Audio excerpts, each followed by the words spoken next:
नमस्कार दोस्तों, मैं संध्या तिवारी भजन ज्ञान गंगा चैनल से बोल रही हूँ। आज मैं आपको बताऊंगी आमल की एकादशी के साथ साथ नरसिंह द्वादशी का व्रत किया जाएगा। अब आप जानिए क्यों किया जाएगा। क्योंकि प्रहलाद की रक्षा के लिए इसी दिन भगवान विष्णु ने लिया था नरसिंह अवतार। अब आप बिल्कुल अपने आप को समझिए कि क्यों हम लोग इस व्रत को रखते हैं। भगवान विष्णु का नरसिंह अवतार उनके 12 स्वरूपों में से एक है। ये ऐसा अवतार था जिसमें श्री हरि के शरीर आधा हिस्सा मानव का और आधा हिस्सा शेर का था। इसीलिए इस अवतार को नरसिंह अवतार कहा गया। भगवान ने ये अवतार अपने प्रिय भक्त प्रहलाद के प्राण बचाने के लिए किया था। नरसिंह भगवान एक खंभे को चीरते हुए बाहर आए थे। जिस दिन ये घटना हुई उस दिन फाल्गुन मास की शुक्ल पक्ष की द्वादशी थी। तभी से हर साल होली से 3 दिन पहले द्वादशी के दिन नरसिंह भगवान की पूजा की जाती है और इस दिन को नरसिंह द्वादशी के रूप में ही जाना जाता है।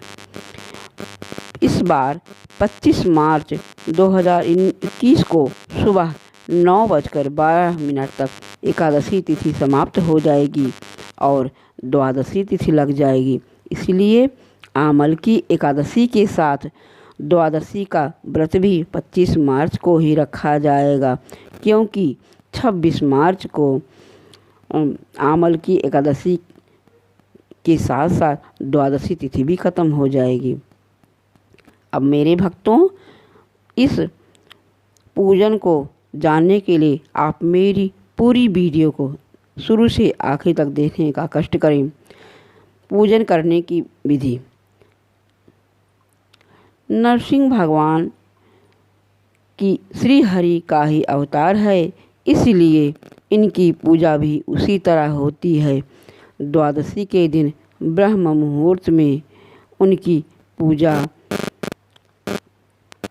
भी उसी तरह भी सुबह उठकर ब्रह्म मुहूर्त में स्नान आदि से निवृत्त होकर स्वच्छ वस्त्र धारण करें। इसके बाद भगवान नरसिंह की तस्वीर सामने रखकर उनके समक्ष व्रत का संकल्प लें। इसके साथ उन्हें अबीर, गुलाल, चंदन, पीले अक्षत, फल, पीले पुष्प, धूप, दीप, पंचमेवा, नारियल वगैरह अर्पित करें। अब आप इस व्रत को क्यों किया जाता है और इसका महत्व समझिए। भगवान नरसिंह का ये व्रत करने से परिवार के संकट दूर होते हैं, खुशियाँ और बरकत आती है।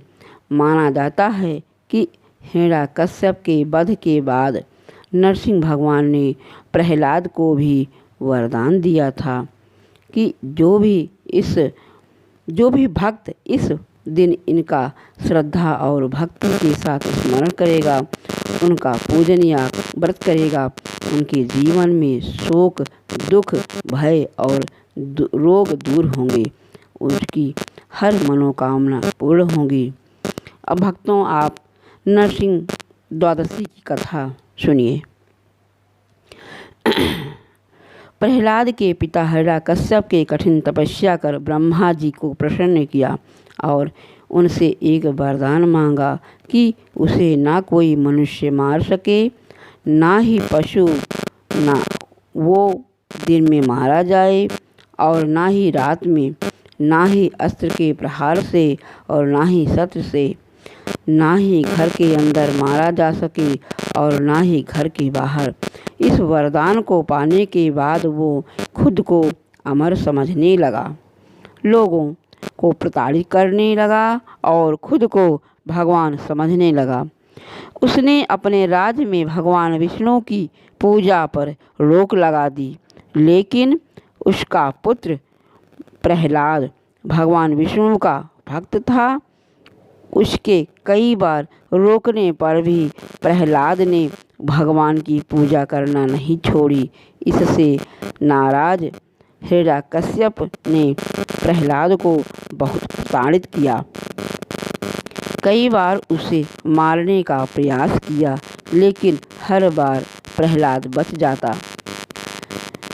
उसने अपनी बहन होलिका के साथ प्रहलाद को आग में भी बैठाया, क्योंकि होलिका को आग से ना जलने का वरदान प्राप्त था। लेकिन भगवान विष्णु की कृपा से प्रहलाद बच गया और होलिका मर गई। अंतिम प्रयास में ही हिरण्यकश्यप ने लोहे के एक खंभे को गर्म कर लाल कर दिया और प्रहलाद को उसे गले लगाने को कहा।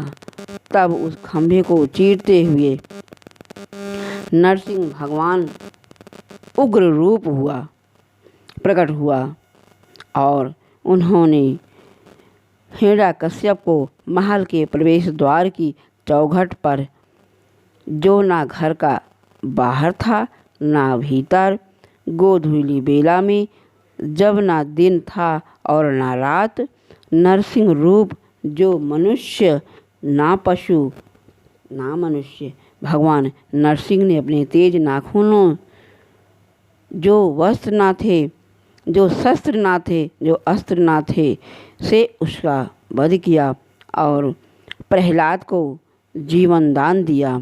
इस प्रकार भक्तों, अमल की एकादशी के दिन ही नरसिंह द्वादशी का व्रत रखा जाएगा। इससे परिवार में सुख, शांति और समृद्धि बनती है। भक्तों, अगर ये मेरा वीडियो पसंद आए तो आप मेरे चैनल को सब्सक्राइब कीजिए। ओम नरसिंह भगवान की जय।